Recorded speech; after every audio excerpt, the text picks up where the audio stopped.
اس نے لگاتار 3-4 گھنٹیاں ایک ساتھ بجا دی۔ ممانی سمینہ نے مہرو کی طرف دیکھا۔ یہ کون آ گیا؟ جو بھی ہے خاصی جلدی میں ہے۔ میں دیکھتی ہوں۔ مہر النساء یہ کہہ کر اٹھ گئی۔ وہ تیز تیز چلتی گیٹ تک پہنچی۔ جب اس نے چھوٹا گیٹ کھول کر باہر جھانکا تو اسے یہ دیکھ کر بڑا غصہ آیا کہ وہاں کسی ملاقاتی کی بجائے ایک فقیر کھڑا ہے۔ پھر فوراً ہی اس نے اپنے غصے پر قابو پا لیا اور نرم لہجے میں بولی، اچھا بابا ٹھہرو۔ یہ کہہ کر اس نے گیٹ بند کیا اور پھر کھڑکی کی طرف بڑھی۔ کون تھا؟ سمینہ نے اس کے چہرے کی طرف غور سے دیکھتے ہوئے کہا۔ تھا نہیں ہے، وہ گیٹ پر کھڑا ہے، کوئی فقیر ہے، مہرو نے بتایا۔ تم نے اسے ڈانٹا تو نہیں؟ سمینہ نے پوچھا۔ نہیں، میں نے تو کوئی ایسی بات نہیں کی، میں اسے ٹھہرا کر آئی، مہرو نے ہنس کر کہا۔ اچھا کیا، جاؤ میرے پرس میں سے 10 روپے نکال کر اسے دے آؤ۔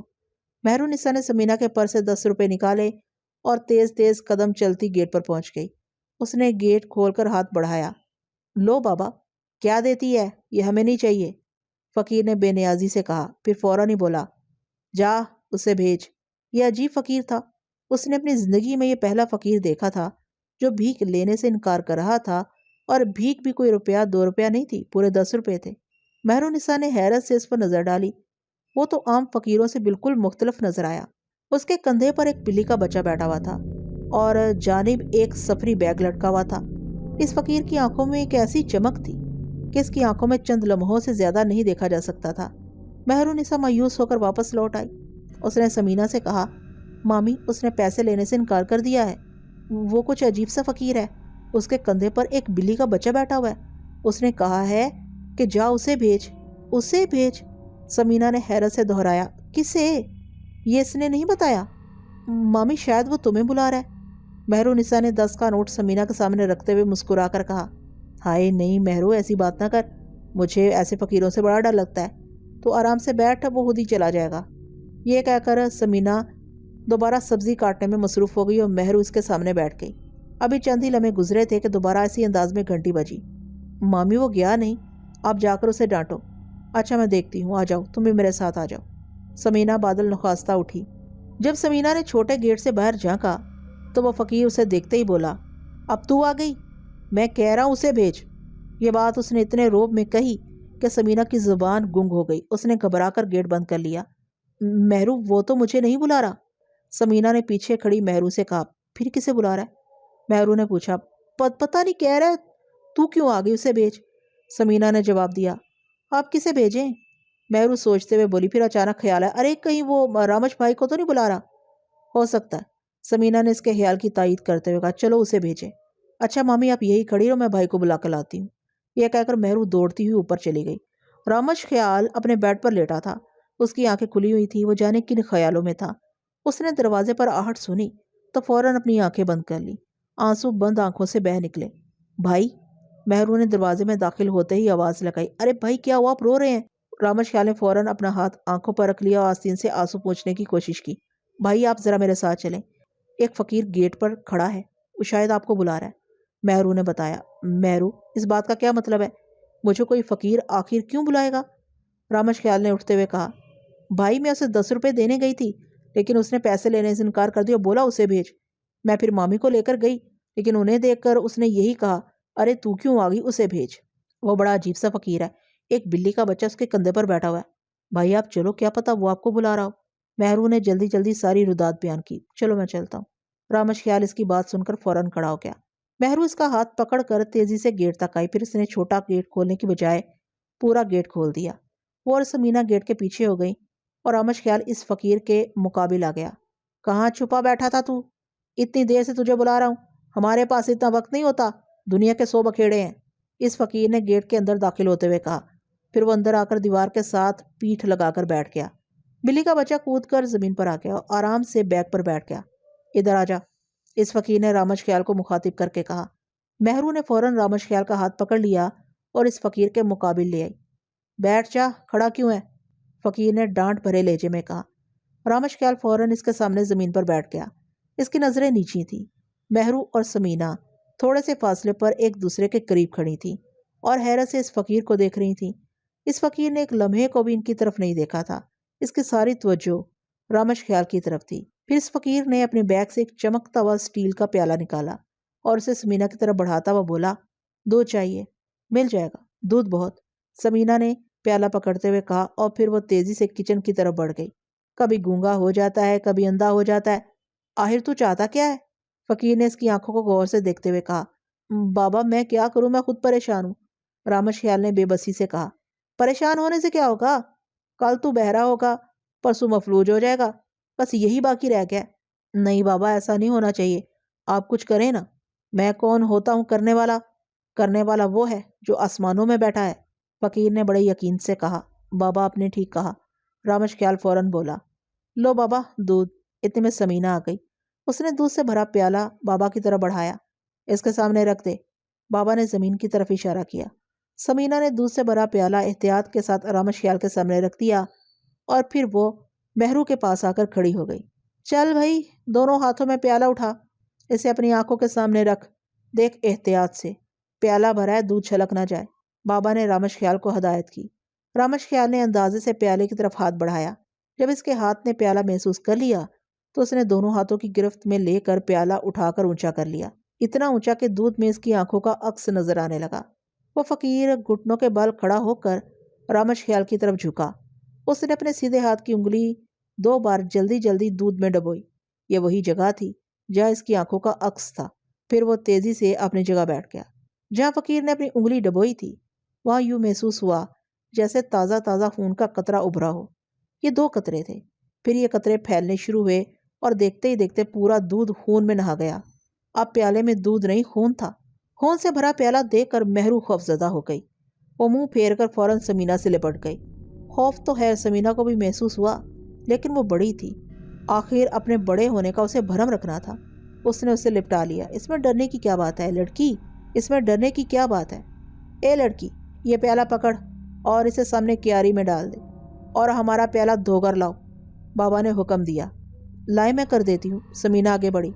نہیں، تم نہیں، اگر اس نے ایسا نہ کیا تو برے برے خواب دیکھے گی، فقیر نے بتایا۔ چل مہرو، سمینا نے اسے تسلی دی۔ مہرو نسا ہمت کر کے رامش خیال کی طرف بڑھی۔ اس نے اس کے ہاتھوں سے پیالہ لے لیا اور تیزی سے قدم بڑھا کر سامنے لگے پودوں کی جڑ میں وہ دودھ جب خون ہو گیا تھا ڈال دیا، اور کچن میں جا کر پیالہ دھو لائی۔ اب وہ بالکل خوفزدہ نہیں تھی۔ اس نے پیالہ لا کر بابا کو دے دیا۔ فقیر نے اس پیالے کو پکڑ کر آئینے کی طرح اس کی آنکھوں کے سامنے کیا۔ اس چمکتے پیالے میں رامش خیال کا پورا چہرہ نظر آ رہا تھا، اور پیالے سے منعکس روشنی اس کے چہرے پر پڑ رہی تھی۔ چل اب آنکھیں بند کر لے، بابا نے حکم دیا۔ رامش خیال نے فوراً اپنی آنکھیں بند کر لیں۔ اس نے آنکھیں بند کی تو سکون کا احساس ہوا۔ اب سے پہلے جو چبھن تھی وہ اب نہ رہی تھی۔ اس فقیر نے رامش خیال کی بند آنکھوں کو بغور دیکھا اور بیٹھے بیٹھے دور سے ہی پھونک ماری، پھر بولا، چل کھول آنکھیں اور پیالے میں دیکھو۔ رامش خیال نے اپنی آنکھیں کھولی تو اس کی آنکھوں کا اندھیرا دور ہو چکا تھا۔ اسے پیالے میں ایک سنہری سانپ لہراتا ہوا نظر آیا جو دیکھتے ہی دیکھتے غائب ہو گیا۔ اندھے کو کیا دکھائی دیا؟ بابا نے ہنس کر کہا۔ مجھے ایک سانپ نظر آیا، رامش خیال نے فقیر کی طرف دیکھتے ہوئے کہا۔ اوہ، میں دیکھ سکتا ہوں بھائی، مہرو فوراً آگے بڑھی۔ رامش خیال فوراً اٹھ کر کھڑا ہو گیا۔ وہ ان کی طرف آیا۔ مہرو اور سمینا کے چہرے خوشی سے کھلے ہوئے تھے۔ رامش خیال ان دونوں کو دیکھ کر بولا، میں دیکھ سکتا ہوں، میں دیکھ سکتا ہوں۔ اللہ کا شکر ہے، دونوں کے منہ سے بیک وقت نکلا۔ اچھا، ہم چلتے ہیں، وہ فقیر اپنے کندھے پر بیگ ڈالتا ہوا بولا۔ بلی کا بچہ اس کے ہاتھ پر بیٹھا تھا۔ بابا ہمیں کچھ خدمت کا موقع دیں، کھانا کھا کر جائیں، ہم اللہ کی روٹی کھاتے ہیں، تو ہمیں کیا کھلائے گا؟ بابا نے بڑی تمکنت سے کہا اور گیٹ کی طرف بڑھنے لگا۔ بابا ٹھہرے، میں آپ کو گاڑی میں چھوڑ دیتا ہوں، ہم بہت بھاری ہیں، تیری گاڑی ہمارا بوجھ نہ اٹھا پائے گی، ہم پیدل جائیں گے، یہ تو زمین ہی ہے جو ہمارا بوجھ اٹھا لیتی ہے۔ یہ کہہ کر وہ فقیر گیٹ سے نکل گیا، اور جب وہ تینوں گیٹ سے باہر آئے تو انہیں وہ فقیر کہیں نظر نہ آیا۔ وہ تینوں ایک دوسرے کو حیرت سے دیکھنے لگے۔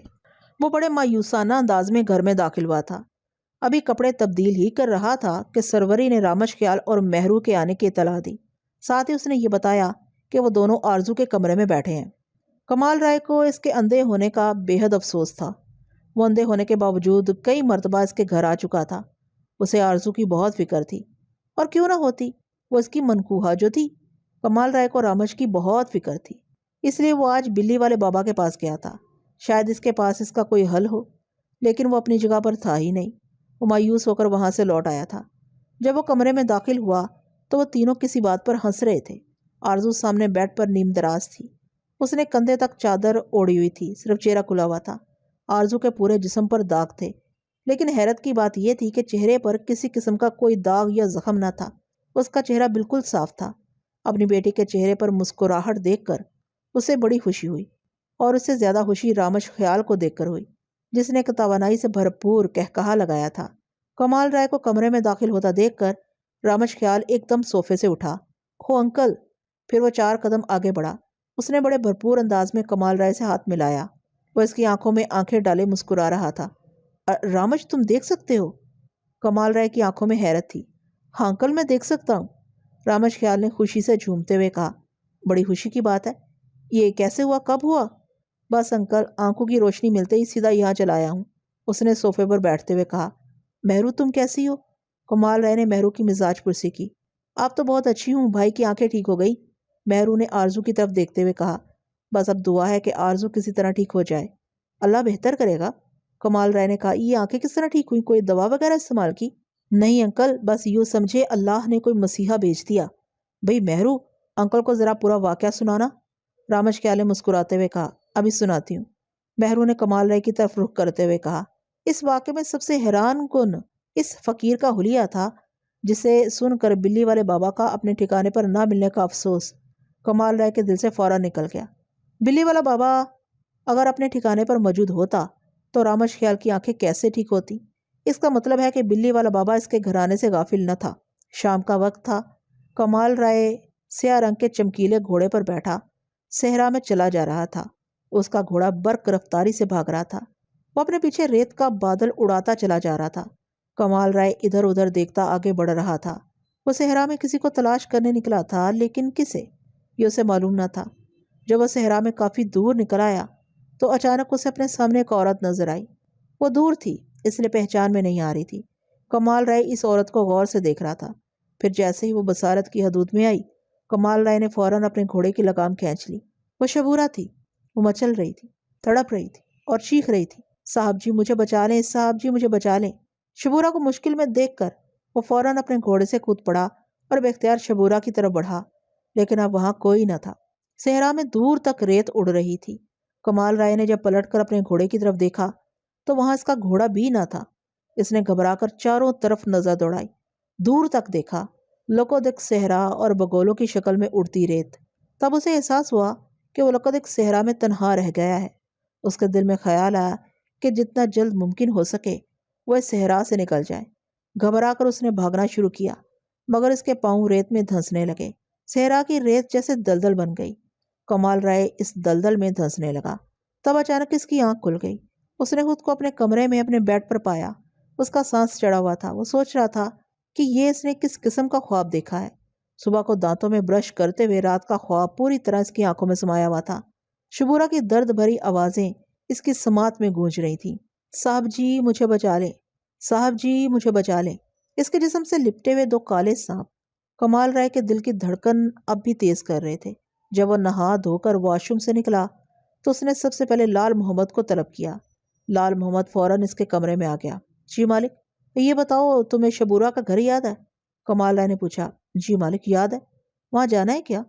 لال محمد نے سمجھداری کا ثبوت دیا۔ ہاں، تم گاڑی لے کر سمن گوٹ چلے جاؤ، مجھے شبورا کی خیریت چاہیے۔ اگر وہ کسی وجہ سے پریشان ہو تو اسے اپنے ساتھ لے آنا، کہنا کہ مالک نے بلایا ہے۔ کمال رائے نے دھیمے لہجے میں کہا۔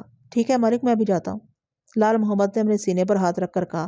ناشتہ کر لو پھر چلے جانا، کمال رائے نے اسے ہدایت کی۔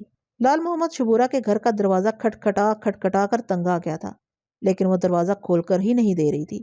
لال محمد کو یوں محسوس ہو رہا تھا جیسے گھر میں کوئی ہے ہی نہیں۔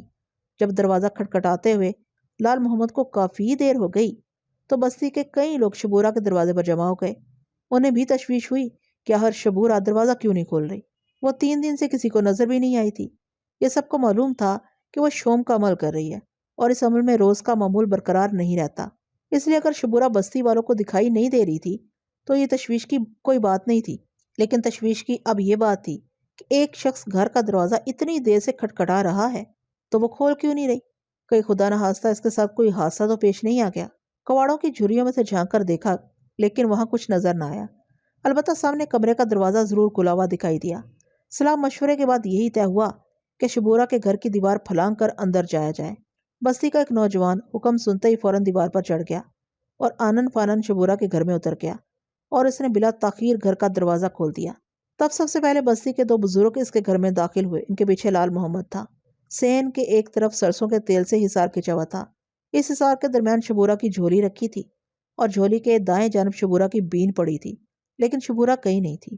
پھر اس کے گھر کا اچھی طرح جائزہ لیا گیا، لیکن کہیں کوئی ایسے آثار نظر نہیں آئے جس سے شبورہ کے بارے میں کچھ معلومات ہو سکتی۔ تب بستی کے لوگوں نے یہ طے کیا کہ اس کے گھر کو تالا لگا دیا جائے۔ شبورہ جب لوٹ کر آئے گی تو گھر کا تالا کھلوا لے گی۔ لال محمد نے شبورہ کے گھر پر جو دیکھا تھا وہ منوون کمال رائے کی خدمت میں گوش گزار کر دیا۔ لوگوں کا اس کے بارے میں کیا خیال تھا؟ وہ کہاں چلی گئی؟ کمال رائے نے پوچھا۔ مالک، وہاں جتنے منہ تھے اتنی ہی باتیں تھیں۔ ان ساری باتوں کا لب لباب یہ تھا کہ شبورہ شوم کے عمل کے سلسلے میں کہیں نکل گئی ہے یا پھر اس کے ساتھ کوئی حادثہ پیش آ گیا ہے، لال محمد نے کہا۔ اس وقت کمال رائے کی آنکھوں کے سامنے شبورہ آ گئی۔ اس کے جسم سے 2 کالے ناگ لپٹے ہوئے تھے اور وہ دردناک انداز میں دہائی دے رہی تھی، صاحب جی مجھے بچا لیں، یقیناً اس کے ساتھ کوئی حادثہ پیش آ گیا، کمال رائے نے سوچا۔ کمال رائے فٹ پاتھ کے ساتھ گاڑی کھڑی کر کے باہر آ گیا۔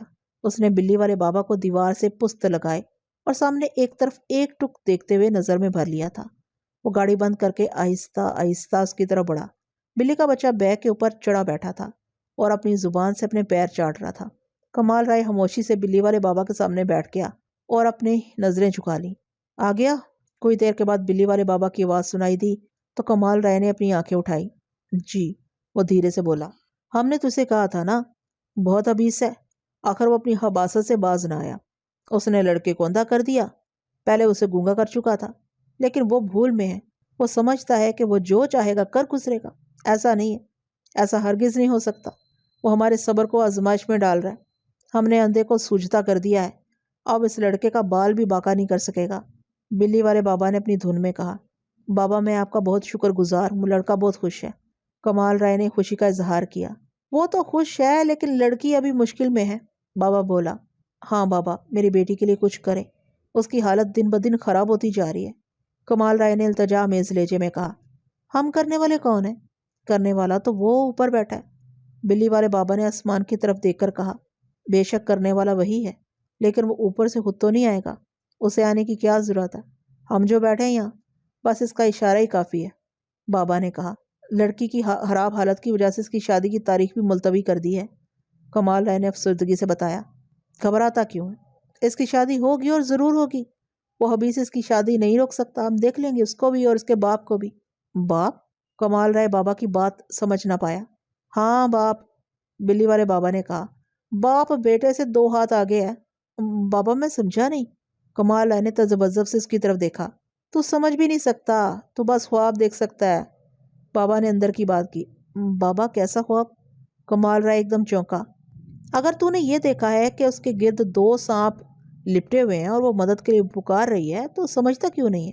وہ واقعی پریشانی میں ہے، بلی والے بابا نے اس کے خواب کی تعبیر بیان کی۔ بابا وہ کہاں ہے؟ کمال رائے نے پوچھا۔ وہ جہاں بھی ہے قید میں ہے، وہ اس خبیث کے باپ کی قید میں ہے، بابا نے بتایا۔ خیر کوئی بات نہیں، سب ٹھیک ہو جائے گا۔ سب سے پہلے تو اس خبیث کا انتظام کرنا پڑے گا، لڑکی کی حالت بہت تیزی سے خراب ہو رہی ہے۔ یہ کام ہم نہیں کر سکیں گے، یہ کام سعید بابا کا ہے، یہ کام سعید بابا کا خادم کرے گا۔ تجھے لڑکی کو جزیرے پر لے جانا ہوگا۔ لے جاؤں گا بابا، اب جہاں کہیں گے لڑکی کو لے جاؤں گا، بس کسی طرح اس کی حالت ٹھیک ہو جائے اور آئندہ کے لیے اس خبیث سے نجات مل جائے، کمال رائے نے کہا۔ ایسا ہی ہوگا، اب اس خبیث کے دن پورے ہوئے، تمہاری بات غور سے سن۔ یہ کہہ کر بلی والا بابا خاموش ہو گیا۔ کچھ دیر وہ سامنے ایک ٹک دیکھتا رہا، پھر اس نے جو کچھ کہا وہ کمال رائے نے اپنے دماغ میں اچھی طرح بٹھا لیا۔ فرمان کچھ دیر شبورہ کو دیکھتا رہا، جیسے اس کی تصویر اپنی آنکھوں میں نقش کر لینا چاہتا ہو یا تیوخ کے نقوش سے شبورہ کا تقابل کرنا چاہتا ہو۔ تیوخ اور شبورہ میں اتنی گہری مماثلت تھی کہ وہ باوجود کوشش کے کوئی فرق نہ ڈھونڈ پایا۔ تب اس نے زور سے تالی بجائی۔ فوراً ہی ایک خادمہ دروازے سے اندر داخل ہوئی اور فرمان کے نزدیک آ کر مدبانہ کھڑی ہو گئی۔ تیوخ کے گھر کے دروازے اس پر کھول دو، فرمان نے شبورہ کی طرف دیکھتے ہوئے حکم دیا۔ جو حکم فرمان؟ خادمہ ہلکی سی ہم ہوئی اور پھر شبورہ کی کلائی نرمی سے تھام کر بولی، آؤ میرے ساتھ۔ شبورہ نہیں جانتی تھی کہ اس حکم کا کیا مطلب ہے، بہرحال وہ اتنا ضرور جانتی تھی کہ ان لوگوں سے کسی خیر کی تمنا ابس ہے، دیکھا جائے گا جو ہوگا۔ وہ تقدیر کے فیصلے پر شاکر ہو کر خادمہ کے ساتھ چل دی۔ اس نے ایک نظر رنتاروں پر ڈالی، وہ بھی اسی کی طرف دیکھ رہا تھا اور مسکرا رہا تھا۔ یہ ایک طنز بھری مسکراہٹ تھی۔ جب وہ سیڑھیاں اتر کر نیچے پہنچی تو اسے بستی میں عجیب و غریب انداز کے مکان دکھائی دیے۔ ان تمام مکانوں کے دروازے بند تھے، کوئی مکین دور تک دکھائی نہ دیا۔ پھر وہ خادمہ ایک مکان کے سامنے رک گئی۔ یہ مکان دوسرے مکانوں کے مقابلے میں کچھ بڑا دکھائی دے رہا تھا۔ اس مکان کا دروازہ بھی دوسرے مکانوں کے دروازوں سے بڑا اور منقش تھا۔ اس دروازے پر کوئی تالا نہ تھا۔ اس خادمہ نے اپنا دائیں ہاتھ دروازے پر رکھا تو وہ آہستگی سے کھلتا چلا گیا۔ جب شبورہ گھر میں داخل ہوئی تو اسے ایک تیز ہوا کا جھونکا محسوس ہوا۔ اس نے دیکھا اس گھر میں 2 دروازے اور ہیں اور دونوں کھلے ہوئے ہیں۔ ان کے اندر آنے کے بعد یہ 2 دروازے خود بخود بند ہو گئے، جیسے ہوا کے تیز جھونکوں نے انہیں بند کر دیا ہو۔ بس ایک دروازہ کھلا رہ گیا اور یہ وہ دروازہ نہ تھا جس سے وہ دونوں اندر داخل ہوئی تھیں۔ یہ ایک بڑا سا چوکور کمرہ تھا اور اس کمرے میں 3 دروازے تھے۔ کمرے میں آسائش کی ہر چیز موجود تھی۔ اسے اس گھر کو دیکھ کر حیرانی ہوئی۔ اسے توقع تھی کہ وہ کسی کال کوٹری میں ڈالی جا رہی ہے، لیکن یہ کال کوٹری نہ تھی، ایک پر آسائش کمرہ تھا۔ اسے تو یہ کمرہ کسی ملکہ کی خوابگاہ دکھائی دے رہا تھا۔ پھر وہ خادمہ بغیر کچھ کہے کھلے دروازے سے باہر نکل گئی اور اس کے نکلتے ہی دروازہ خود بخود بند ہو گیا۔ اس کمرے میں ایک دھیمی دھیمی خوشبو بسی ہوئی تھی اور یہ خوشبو اس سے ملتی جلتی تھی جو آرزو کے کمرے میں محسوس ہوتی تھی۔ اس خوشبو سے شبورہ کا دھیان آرزو کی طرف گیا اور وہاں سے کمال رائے پر۔ شبورہ درمیان میں بچھے اس بیڈ پر بیٹھ گئی جس پر مخمل کی چادر بچھی تھی۔ یہ کمال رائے ہی تھا جس کی وجہ سے اس کا شوم کا عمل بھنگ ہوا تھا۔ شوم کا عمل کرتے وقت بولنا ممنوع ہوتا تھا۔ اس نے کمال رائے کو جو درہت دروازے سے نکلتا دیکھا تو اس لمحے بھول گئی کہ کہاں بیٹھی ہے، کیا کر رہی ہے۔ کمال رائے کو یوں اچانک دیکھ کر بے اختیار ہو گئی، وہ پکار اٹھی، صاحب جی آپ۔ کاش وہ ہوش میں رہتی۔ وہ اگر ہوش میں رہتی تو یہ ضرور جان لیتی کہ یہ سب فریب ہے، دشمن کا بچھایا ہوا جال ہے، بولنا نہیں ہے، سب کچھ خاموشی سے دیکھنا ہے۔ لیکن تقدیر میں تو کچھ اور لکھا تھا۔ شوم کا عمل بھنگ ہو گیا اور وہ ان خبیثوں کے جال میں پھنس گئی۔ اس کا خیال تھا کہ جانے یہ خبیث اس کا کیا حال کریں گے، لیکن ابھی تو معاملہ الٹ ہوا تھا۔ اسے سزا کی جگہ جزا دی گئی۔ اسے پر صحبت قید کی جگہ پر آسائش رہائش دی گئی۔ یوں بھی تو ہوتا ہے کہ بکرے کو قربان کرنے سے پہلے سے خوب کھلایا پلایا جاتا ہے اور پھر اچانک اس کے گلے پر چھری رکھ دی جاتی ہے۔ ابھی وہ سوچ ہی رہی تھی کہ کیا کرے، اسی وقت تینوں دروازے بے یک وقت کھلے اور ہوا کا ایک تیز جھکڑ اندر آیا۔ ہوا اتنی تیز تھی کہ اس کے کپڑے اڑنے لگے اور زلفیں چہرے پر بکھر گئیں۔ وہ جہاں بیٹھی تھی وہاں سے تینوں دروازے اس کی نظر میں تھے۔ اس کی سمجھ میں نہیں آ رہا تھا کہ یہ تینوں دروازے بیک وقت کھلے کیوں ہیں۔ ان دروازوں سے آخر کیا برآمد ہوگا؟ چند لمحوں کے بعد مغربی دروازے سے بڑے شاہانہ انداز میں چلتا فرمان داخل ہوا۔ اس کے کمرے میں آتے ہی 2 دروازے خود بخود بند ہو گئے، بس ایک دروازہ کھلا رہ گیا جس سے وہ اندر داخل ہوا تھا۔ وہ پوری تمکنت سے چلتا ہوا شبورہ کے نزدیک آ گیا۔ شبورہ بیڈ پر جس طرح بیٹھی تھی ویسے ہی بیٹھی رہی۔ فرمان اس کے بیڈ کے نزدیک رکھی ایک اونچی اور شاندار کرسی پر بیٹھ گیا اور اسے مسکرا کر دیکھنے لگا۔ شبورہ نے ایک نظر اسے دیکھا، اس کے سر پر بیٹھے سانپ کو دیکھا جو اس کے سر پر کچھ اس طرح لپٹا ہوا تھا کہ سر کا تاج معلوم ہوتا تھا۔ ایک نظر دیکھنے سے ہی شبورہ نے اندازہ کر لیا کہ وہ ایک انتہائی زہریلا سانپ ہے۔ پھر اس نے اپنی نظریں جھکا لیں۔ پروان شبورہ کو بڑی دلچسپی سے دیکھ رہا تھا۔ بار بار اس کے ہونٹوں پر مسکراہٹ بکھر جاتی تھی۔ وہ جیسے کچھ بولنا چاہ رہا تھا لیکن بول نہیں پا رہا تھا۔ اسے لفظوں کا انتخاب مشکل ہو رہا تھا۔ یہ طیوح کا گھر ہے۔ بالآخر پرمان نے لب کھولے۔ طیوح کا نام سن کر شبورہ چونکی۔ اسے نہیں معلوم تھا کہ یہ طیوح کون ہے، لیکن یہ نام اس نے پہلے بھی سنا تھا۔ اسے یاد آیا پہلی بار جب آرزو نے اسے دیکھا تو بے اختیار اس کے لبوں پر یہ نام آیا تھا۔ اب اس منحوس نے آتے اس کا ذکر چھیڑ دیا۔ آخر یہ طیوح ہے کون بھلا؟ شبورہ خاموش رہی۔ وہ بھلا کیوں پوچھے کہ طیوح کون تھی؟ جانتی ہو وہ طیوح کون تھی؟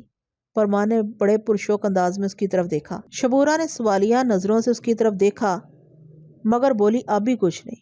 وہ میری زندگی تھی، پرمان نے بتایا۔ اس کے لہجے میں افسردگی تھی۔ وہ تم لوگوں کی بستی میں برہا کو تلاش کرنے گئی تھی۔ برہا میرا انتخاب تھی۔ اسے میں نے رنتاروں کے لیے منتخب کیا تھا۔ رنتاروں باغی ہونے لگا تو میں نے اسے احتیاطی طور پر تمہاری بستی میں بھجوا دیا۔ وہاں سے تمہارے لوگوں نے اسے غائب کر دیا اور جب طیوح اسے تلاش کرنے نکلی تو تم لوگوں نے اسے مار ڈالا۔ اس کے ساتھ میرا ایک وفادار خادم ہورا بھی چل بسا۔ تم لوگوں نے ہمیں خاصا نقصان پہنچایا۔ پھر رنتاروں بڑا ہوا تو برہا کی تلاش میں نکل گیا اس نے میری نافرمانی کی، میں اسے تمہاری بستی میں جانے کی اجازت ہرگز نہ دیتا۔ وہ چلا گیا۔ اس نے اپنی زندگی خطرے میں ڈالی، مگر اس نے برہا کو تلاش کر لیا۔ یہ محض اتفاق ہے کہ اسے وہاں برہا مل گئی، ورنہ اس کی جان کو زیادہ خطرہ تھا۔ وہ وہاں سے صحیح و سلامت واپس آ گیا۔ یہ اس کا کارنامہ ہے، اور ساتھ وہ تمہیں بھی لے آیا۔ یہ اس سے بھی بڑا کارنامہ ہے۔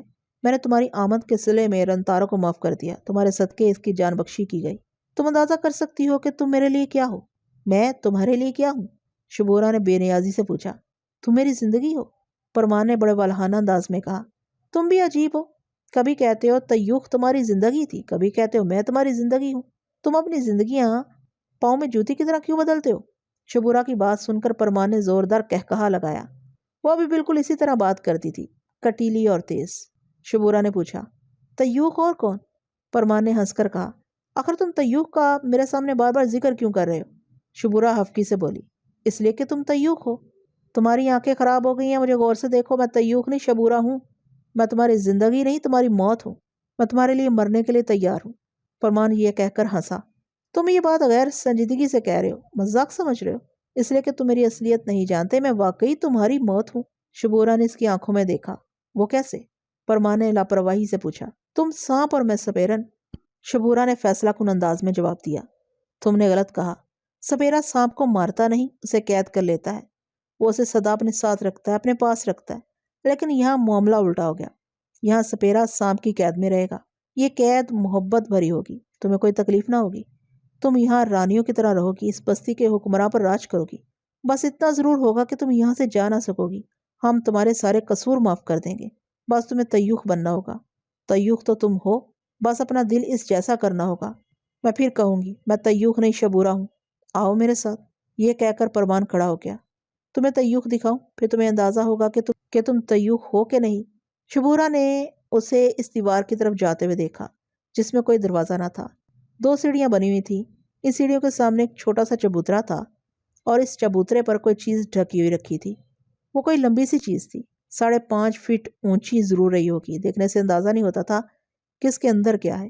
ایک بڑی سی کالی چادر اس پر پڑی ہوئی تھی، جو زمین کو چھو رہی تھی۔ پرمان پورے وقار سے چلتا ہوا اس چھپی ہوئی چیز تک پہنچا۔ اس نے ایک سیڑھی پر پاؤں رکھا، پھر پلٹ کر شبورا کو دیکھا۔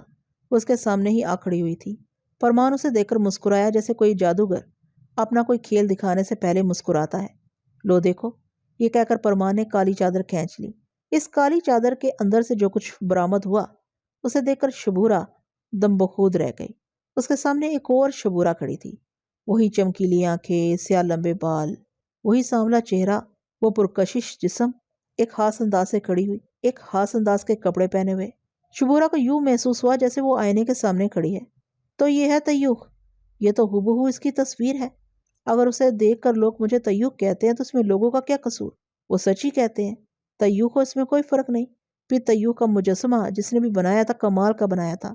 یوں لگتا تھا جیسے اس میں ابھی حرکت ہوگی اور سیڑھیاں اتر کر نیچے آ جائے گا۔ دیکھا تم نے؟ پرمان نے شبورا کو بت بنا دے کر دھیرے سے کہا۔ ہاں دیکھا، شبورا نے تیوخ کے مجسمے کو گھورتے ہوئے جواب دیا۔ اب کیا کہتی ہو؟ کیا بھی انکار کرو گی کہ تم تیوخ نہیں ہو؟ پرمان نے واپس پلٹتے ہوئے کہا۔ ہاں، اب بھی انکار کروں گی، شبورا نے جواب دیا۔ ہاں، شبورا نے بیڈ پر بیٹھتے ہوئے کہا۔ اس بات کا مجھے یقین آ گیا کہ وہ میری ہم شکل تھی، ہو میری تصویر۔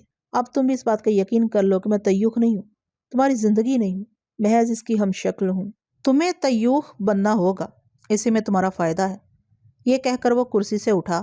اس نے شبورا کے جواب کا انتظار بھی نہ کیا اور کھلے دروازے کی طرف بڑھ گیا۔ شبورا اسے جاتا ہوا دیکھتی رہی۔ جب وہ کمرے سے نکل گیا تو وہ کھلا دروازہ خود بخود بند ہو گیا۔ اس کے جانے کے بعد شبورا بیڈ سے اٹھی اور ٹھہر ٹھہر کر چلتی ہوئی اس چبوترے کے نزدیک پہنچی، جس پر تیوخ کا مجسمہ رکھا تھا۔ وہ مجسمے کے سامنے کھڑے ہو کر اسے غور سے دیکھنے لگی۔ شبورا نے خود کو ایک چھوٹے سے آئینے میں دیکھا تھا۔ وہ آئینہ اتنا چھوٹا تھا کہ اس میں محض شبورا کا چہرہ دکھائی دیتا تھا۔ اب وہ تیوخ کو سر سے پیر تک دیکھ رہی تھی۔ وہ اسے دیکھ کر ایک احساس تفاخر میں مبتلا ہو رہی تھی۔ وہ سوچ رہی تھی کہ کیا وہ اس قدر پرکشش شخصیت کی مالک ہے۔ وہ کچھ دیر اسے دیکھتی رہی، پھر مسکرا کر بولی، تیوخ تو بہت خطرناک ناگن تھی، لیکن میں ناگن نہیں، سپیرن ہوں۔ یہ اپنے پرمان کو بتا دینا۔ یہ کہہ کر اس نے چبوترے پر پڑی سیاہ چادر اٹھائی اور پھر تیوہ کے مجسمے کو سر سے پیر تک ڈھک دیا اور پھر بڑی تمکنت سے چلتی بیڈ پر بیٹھ گئی۔ زخم اتنے بڑھ گئے تھے کہ آرزو کو اٹھنے بیٹھنے چلنے پھرنے میں خاصی دقت ہو رہی تھی۔ اب اس کے علاوہ کوئی چارہ نہ تھا کہ آرزو کو بلی والے بابا کی ہدایت کے مطابق جزیرے لے جایا جائے۔